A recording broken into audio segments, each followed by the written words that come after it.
ये बात तो हम सब जानते हैं कि एल्बर्ट आइंस्टाइन हिस्ट्री का सबसे बड़ा जीनियस था। इतना जीनियस कि वो अकेला ही हजारों साइंटिस्ट से ज्यादा दिमाग लड़ा सकता था। जो चीज हम इंसान समझना तो दूर की बात सोच भी नहीं सकते, वो आइंस्टाइन ने सोची भी, समझी भी और उसको पूरी दुनिया के लिए आसान भी बनाया। एल्बर्ट आइंस्टाइन एक फिजिसिस्ट थे जिन्होंने थ्योरी ऑफ रिलेटिविटी, E=mc² और फोटो इलेक्ट्रिक इफेक्ट के लॉज बनाकर पूरी दुनिया को हैरान और परेशान छोड़ दिया था और इसकी वजह से ही इनको नोबेल प्राइज से भी नवाजा गया। इनकी एक्स्ट्रा ऑर्डिनरी सोचने और समझने की सलाहियत देखकर लोग समझते थे कि आइंस्टाइन के पास एक स्पेशल ब्रेन है जो हम आम इंसानों से काफी ज्यादा मुख्तलिफ है। इस बात का खुद आइंस्टाइन को भी अंदाजा था। इसी वजह से वो नहीं चाहते थे कि मरने के बाद इनकी बॉडी के किसी भी हिस्से पर रिसर्च की जाए, बल्कि उन्होंने तो ये इंस्ट्रक्शंस दे रखी थी कि मरने के बाद इनकी बॉडी को जलाकर राख कर दिया जाए। लेकिन फिर वही हुआ जिसका आइंस्टाइन को डर था। 18 अप्रैल 1955 को प्रिंसटन हॉस्पिटल में जब आइंस्टाइन का इंतकाल हुआ तो ऑटोप्सी के लिए यानी मौत की वजह जानने के लिए जो डॉक्टर आया उसने चुपके से आइंस्टाइन का ब्रेन निकाल लिया, क्योंकि उसको ये जानने की क्यूरियोसिटी थी कि दुनिया के सबसे बड़े जीनियस के ब्रेन में आखिर ऐसा है क्या। आइंस्टाइन का ब्रेन चुराने वाले डॉक्टर थॉमस हार्वी थे, जिनको अपने साथ होने वाले अंजाम से ज्यादा इस स्पेशल ब्रेन को स्टडी करने में दिलचस्पी थी। कुछ दिनों के बाद जब प्रिंसटन हॉस्पिटल को डॉक्टर हार्वी की इस हरकत का पता चला तो उनको अपनी जॉब से हाथ धोना पड़ा। लेकिन डॉक्टर हार्वी आइंस्टाइन के बेटे हंस अल्बर्ट से जैसे तैसे करके ये परमिशन लेने में कामयाब हो गए कि वो उसके बाप के स्पेशल ब्रेन के अंदर छुपे राजों से पर्दा उठाकर उसको दुनिया के सामने लाना चाहते हैं। इस दिन के बाद से शुरू हुआ इस ब्रेन का एक लंबा तरीन सफर। डॉक्टर हार्वी एक पैथोलॉजिस्ट थे जो सिर्फ पोस्टमार्टम करना जानते थे। ये उनका सिर्फ ख्याल था कि वो इतने बड़े जीनियस के ब्रेन पर रिसर्च कर पाएंगे। अब कंडीशन ये थी कि डॉक्टर हार्वी प्रिंसटन हॉस्पिटल की जॉब से भी हाथ धो बैठे थे और अपने पैथोलॉजिस्ट का ओहदा भी। आइंस्टाइन का ब्रेन जो पहले ही डॉक्टर हार्वी प्रिजर्व कर चुके थे, वो इसको लेकर पेंसिल्वेनिया के शहर फिलाडेल्फिया ले गए, जहां उन्होंने ब्रेन की कई फोटोज ली और फिर उसको 240 छोटे छोटे पीसेज में काटकर हर पीस को अलग अलग जार में प्रिजर्व करके अपनी बेसमेंट में छुपा दिया।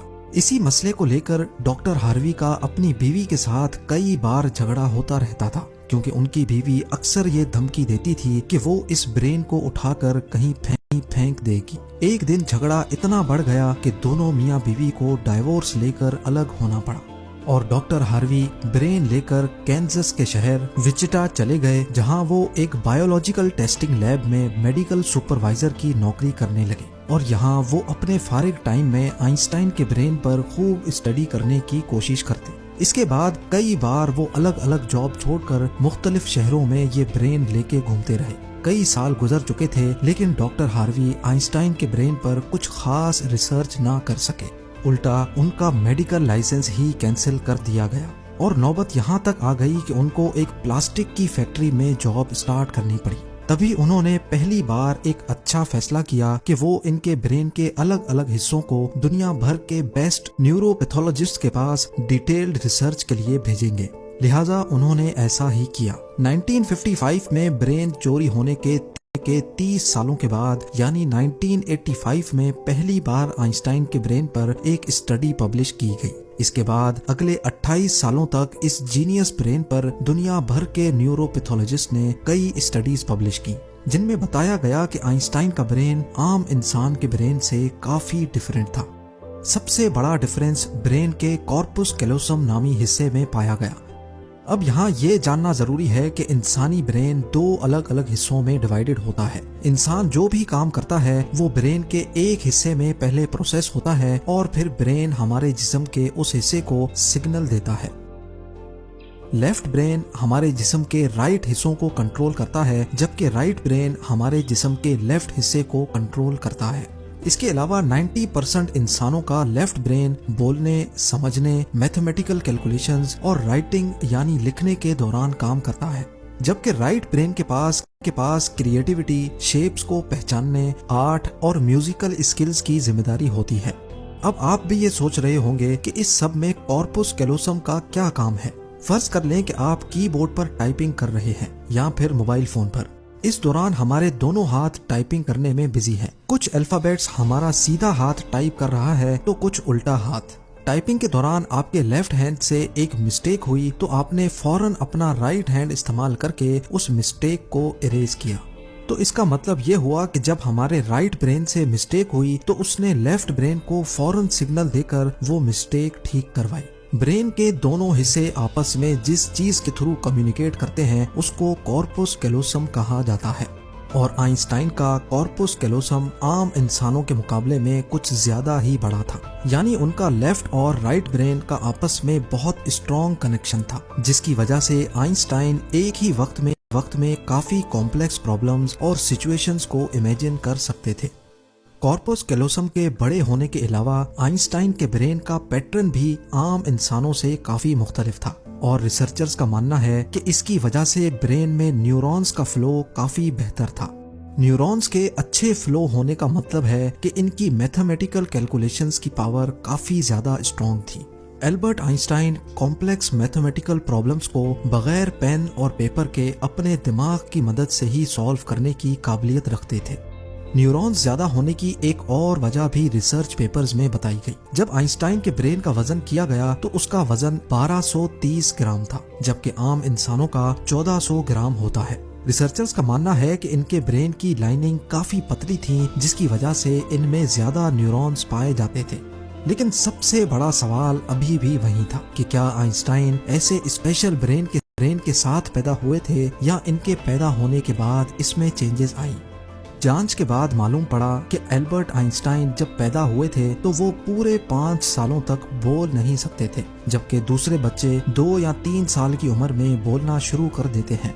जब उन्होंने बोलना शुरू भी किया तब भी वो ज्यादा बोलना पसंद नहीं करते थे, बल्कि हमेशा अपनी सोचों में ही गुम रहते थे। उनके पास चीजों को मेमोराइज करने की पावर काफी कम थी, यहाँ तक कि उनको सिंपल मैथ्स के टेबल भी याद करने में मुश्किल होती थी। वो मैथ्स और नंबर्स को लॉजिकल तरीकों से प्रोसेस करने के मास्टर थे, ना कि उनको रट्टा लगाकर याद करने के। स्कूल लाइफ में बाकी हर सब्जेक्ट में आइंस्टाइन फेल होते थे, सिर्फ मैथ्स और साइंस वो वाहिद सब्जेक्ट्स थे जिसमें आइंस्टाइन के नंबर्स सबसे ज्यादा आते थे।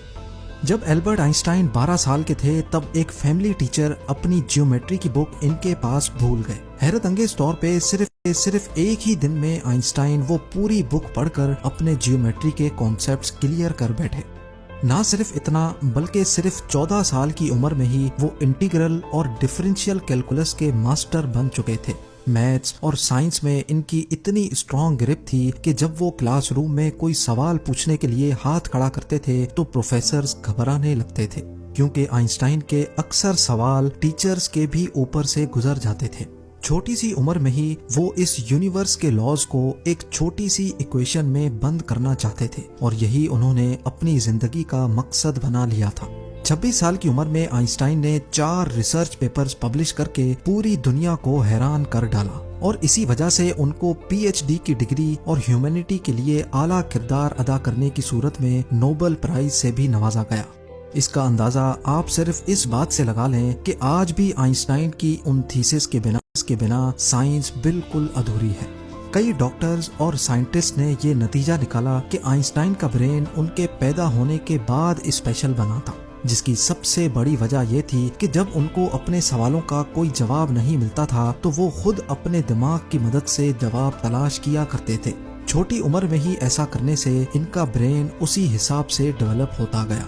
आज भी आइंस्टाइन का ये एक्स्ट्रा ऑर्डिनरी ब्रेन अमेरिका में वाक़े द मटर म्यूजियम में मौजूद है, जिसको बड़ी हिफाजत से माइक्रोस्कोपिक फिल्म्स में प्रिजर्व करके रखा गया है।